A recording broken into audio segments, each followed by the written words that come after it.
Soucieux du moindre détail, il scrute tous les dossiers. Pour lui, l'actualité n'a aucun secret. Alexandre Dubé. C'est une bien triste nouvelle en dernière heure. L'ex-premier ministre François Legault qui vient tout juste d'annoncer sur ses réseaux sociaux le décès de sa mère. Et je vous invite à aller lire son message. Honnêtement, c'est très touchant. Il écrit « Tout ce que j'ai aujourd'hui, c'est d'abord à elle que je le dois. C'est elle qui m'a inculqué des valeurs de travail, d'effort, d'amour, de respect. Notre famille n'était pas riche, mais ma mère s'est toujours arrangée pour que mes 2 sœurs et moi ne manquions de rien. Et là, il partage toutes sortes de souvenirs en famille. Et il termine en écrivant « Maman, j'ai beau me dire qu'à la fin, tu souffrais beaucoup et que c'est mieux comme ça, mais je peux pas croire que je ne te verrai plus. Maman, merci pour tout, je t'aimerai toujours. » On connaissait le lien très fort entre M. Legault et sa mère. Il l'avait évoqué à plusieurs reprises. Marc-André Leclerc est analyste politique. Salut Marc-André. Bonjour Alexandre. Bon, on ne peut qu'offrir nos condoléances à l'ancien premier ministre. C'est toujours une épreuve. Là, oui, tout à fait. Et également un passage très touchant. Et un rappel à tous ceux et celles, Alexandre, qui prennent la décision de se lancer en politique. Là. Je m'en veux aujourd'hui de ne pas y être allé plus souvent, surtout pendant mes années en politique. Là. Donc, parlant de sa mère, donc bien sûr, sympathie à M. Legault et à toute sa famille. Oui. Alors, si vous avez la chance d'avoir encore vos parents aujourd'hui, là, peut-être. Allez les visiter. Allez les voir, allez les appeler. Oui, parce que c'est vrai que quand ça arrive, là, ça frappe. Bon, on change de registre, Marc-André, pour faire le point sur la guerre commerciale. Parce que là, le monde devait nous tomber sur la tête cette semaine. On a eu un petit sursis de 3 jours. Et là, il y aurait effectivement une entente. On ne l'a pas lu encore. On n'a pas le fin détail de cette entente-là. Non. Mais on s'aperçoit que, tu sais, il va en avoir encore des tarifs, là, Marc-André. Là. Est-ce que réellement Mark Carney, dans le contexte actuel, peut créer victoire? C'est ça, là. C'est ça qui va être intéressant une fois qu'on aura l'ensemble des informations. Parce que ce qui est quand même un peu, je veux pas dire troublant, mais ce qui est quand même un peu surprenant, plutôt, c'est qu'Alexandre n'en a pas grand-chose. Et clairement, même les premiers ministres des provinces, hier, ont rencontré M. Carney en fin de journée à 16h30, puis ils n'ont pas eu l'ensemble des réponses à leurs questions. Là. On a vu la déclaration de Mme Fréchette. Également, je regardais les déclarations des autres premiers ministres. Monsieur Moore en Saskatchewan, plutôt positif, mais tu vois qu'il n'y a pas toutes les informations. Même chose avec Monsieur Austin du côté de la Nouvelle-Écosse. Monsieur Eby du côté de la Colombie-Britannique sort une déclaration, mais lui aussi, il semble qu'il manque des informations. Également, les associations touchées, là, les grands secteurs, là, ils ont eu des briefings pour certains, mais de ma compréhension, c'est qu'on n'a pas toutes les informations. On parle beaucoup de gestion de l'offre, mais on ne sait pas tout non plus. Là. La gestion de l'offre en tant que telle, les piliers restent là, mais clairement, on sent, puis j'écoutais le premier ministre de la Nouvelle-Écosse, il y a eu des concessions, là.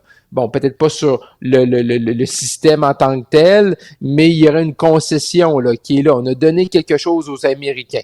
Est-ce que c'est une stratégie de M. Carney, de M. Leblanc, de pas trop en dire? Est-ce que c'est parce que vraiment, on le sait pas? Mais ça va être difficile là, pour M. Carney de faire un grand tour de la victoire. Là. Si c'est vrai que les tarifs en aluminium passeraient de 50 à 25 %, d'automobile de 25 à 15 %. Mais il en reste encore. Oui, il en reste encore. Dans une conception, quand on regarde ça froidement, Alexandre, on se dit, on sait qu'on allait vivre avec des tarifs, qu'il faut vivre avec ça. Mais lorsqu'on regarde les sondages dans la population, faut se le dire, là, avec la dernière campagne fédérale, on a vraiment, les gens là sont comme non, on n'en fait pas de concessions. Ces tarifs-là, ils n'existaient pas, on n'en veut pas. Fait que ça va être ça le défi de M. Carney. Oui, de défendre, de convaincre les provinces, mais également la population. Ouais. Et on est rendu jeudi matin, 6h47, et Doug Ford, silence radio. Hein. Ça, c'est assez révélateur, hein? Oui. Donc, il veut être silencieux, M. Ford. Non. Fait que soit qu'il prépare quelque chose où il dit, OK, je vais jouer, je vais être le bon gars, je suis pas satisfait, mais je vais attendre de voir comment tout ça évolue. Mais Monsieur Carney, il y a du pain sur la planche aujourd'hui, là, parce que présentement, ce manque d'informations-là va créer de l'incertitude et va créer beaucoup de grogne là, un peu partout. Là. Mais dans ce contexte-là, Marc-André, est-ce que les provinces pourraient faire capoter l'entente? Je m'explique, si Carney leur dit là, ça va être important de remettre l'alcool américain sur les tablettes. Mme Fréchette dit, ben, t'as peu, il y a quoi pour le Québec là-dedans, là? Là, vous dites que vous ne touchez pas à la gestion de l'offre, mais si vous faites plus de place ces tablettes, advenant le cas hypothétiquement aux produits américains, ben là, je veux dire, vous venez nous grignoter pareil. Après ça, des tarifs sur l'aluminium, il y en a encore. Si c'est pas bon pour le Québec, elle ne remettra pas les bouteilles américaines sur les tablettes. Même chose pour Ford, même chose pour la Colombie-Britannique. Il ne faut pas l'écarter, ce scénario-là. Là. Non, qui peuvent demander à M. Carney peut-être d'aller refaire ses devoirs. Là. Mais là, qu'est-ce que ça implique avec le 3 jours de sursis qu'on a eu, là? Donc, c'est sûr que certains vont dire, ah, OK, mais là, Mme Fréchette est sortie hier, puis elle a dit, je vais attendre de prendre position, mais c'est sûr que quand tu regardes ça, si tu dis, on passait du temps ensemble, elle a dû avoir des réponses à ces questions, mais c'est quand moi, hier soir, j'ai additionné les discussions, Alexandre, que là, je me rends compte que finalement, les premiers ministres, ils n'ont pas eu toutes les réponses à leurs questions et qu'également les grands groupes sectoriels touchés de soit positivement ou négativement ou peu importe, ces groupes-là également attendent des réponses, là.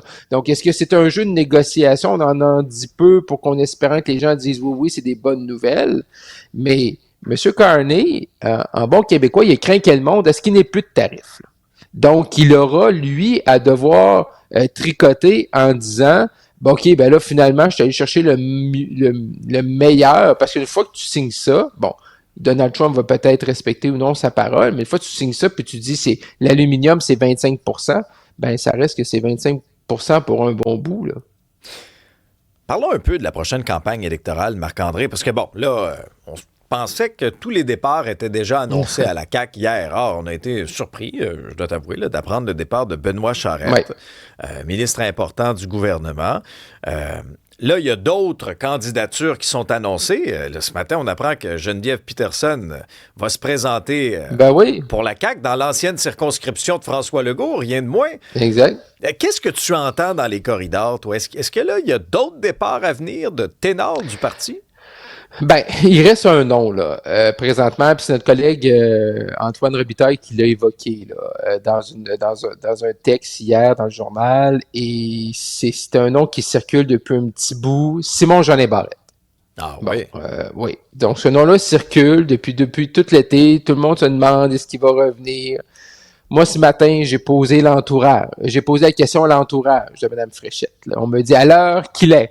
Donc, il était très tôt ce matin, là, avant 6 heures. Le député se présente toujours avec nous. OK. Donc, à l'heure qu'il est, on n'est pas... à l'heure qu'il c'est une rumeur. Plus tard, ça change, là, non? C'est ça. Là, tantôt, ça sera une nouvelle heure. Une autre heure. Et plus tard, une autre heure. Bon, clairement, c'est comme une espèce... Bon, j'ai pas d'informations qui me disent qu'il va quitter, mais clairement, son nom revient, là. Donc, Benoît Charette... C'est spécial, Alexandre. Là. Même si on nous dit que ça fait quelque temps qu'on le savait, du côté de la CAQ, hier, on est à 47 jours du vote. À une semaine du déclenchement. Ah oui. Je ne me représente pas. Bon, là, on nous dit qu'on va nous présenter une bonne candidature, probablement en fin de semaine. Mais c'est pas bon tout ça. Là, Mané, je veux dire, là, Mané, c'est même plus une question par rapport à Mme Fréchette ou à son leadership ou à son organisation. Là, je veux dire, Mané, quand tu es député, ministre en place, il faut que tu sois sérieux. T'sais, après Nathalie Roy, là, qui nous a fait toute qu'une entrevue avec notre collègue Paul Larocque en début de semaine.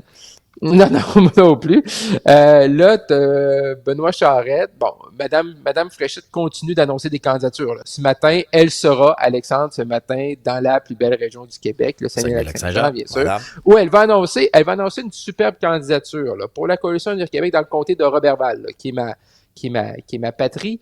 Elle va annoncer le préfet élu, là, qui est en place actuellement, de la MRC Domaine du Roi, là, Yannick Baillargeon. Donc, pour la CAQ, là, sérieusement, il ne pouvait pas avoir de meilleure candidature pour eux. Donc, ça va être intéressant de voir comment cette candidature-là de M. Baillargeon va avoir un rôle là, dans une circonscription qui est donnée favorite là, au Parti québécois actuellement. Merci Marc-André. À demain. Bye bye.